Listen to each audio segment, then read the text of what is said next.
পৃথিবীর ভিতরে একটা জায়গা আছে যেটা উত্তপ্ত লাভা, এখানে লাভা আছে। কারণ পৃথিবীর ভিতরটা কিন্তু গরম, উপরেরটা আমরা যদিও দেখি এরকম শিলা পাহাড় ইত্যাদি, পৃথিবীর ভিতরে কিন্তু আছে লাভা, যেটা সবাই মোটামুটি জানেন। এর ভিতরে একটা জায়গা আছে, ইনার কোর বলে জায়গাটাকে, একদম ভিতরে।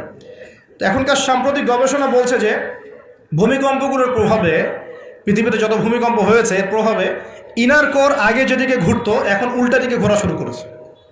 নাউজুবিল্লাহ। মনে রাখবেন, কিয়ামতের অন্যতম আলামত কিন্তু সূর্য পশ্চিম দিক থেকে উঠবে, আর সময় সংক্ষিপ্ত হয়ে আসবে। নবীজি বলেছেন যে একটা বছর চলে যাবে একটা মাসের মতো, একটা মাস চলে যাবে একটা সপ্তাহের মতো, একটা সপ্তাহ যাবে একটা দিনের মতো, একটা দিন যাবে কেমন, নবী এটাও বলেছেন। নবীজি বলছেন একটা দিন যাবে একটা ঘন্টার মতো। মানে ঘন্টা মানে কি, যে ম্যাচের কাঠি জ্বালাতে যতক্ষণ সময় লাগে এতটুকু সময়ের মধ্যে মিনিট চলে যাবে। আপনাদেরকে নিউজ দেয়, চায়নাকে নাম তো শুনেছেন। চায়না একটা বাঁধ নির্মাণ করেছে, কৃত্রিম বাঁধ। ওর দেশে একটা কৃত্রিম বাঁধ নির্মাণ করেছে।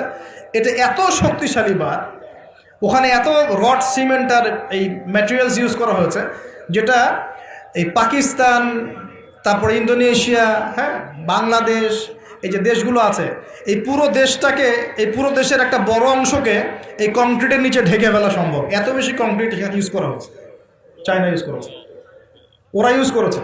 এবং বিশাল একটা পানির ফ্লো তারা সৃষ্টি করেছে, কৃত্রিম, এটা কিন্তু ম্যানমেড। তো আমি গতকাল রিসার্চ করতে গিয়ে দেখলাম যে তারা বলছে এই বাঁধটা নির্মাণ করার কারণে পৃথিবীর আহ্নিক গতির মধ্যে একটা পরিবর্তন চলে আসছে।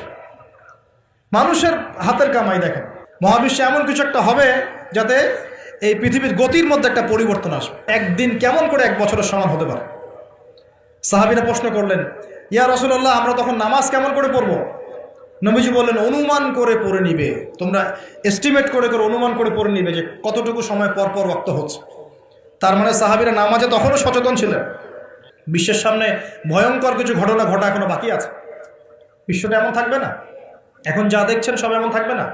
নবীজি বলছেন জ্ঞান উঠে যাবে যখন, এটা উঠে যাচ্ছে দিন দিন। মানুষকে এখন শেখানো হচ্ছে মানুষ বানর থেকে সৃষ্টি হয়েছে। এগুলো জ্ঞান, এগুলো জ্ঞান।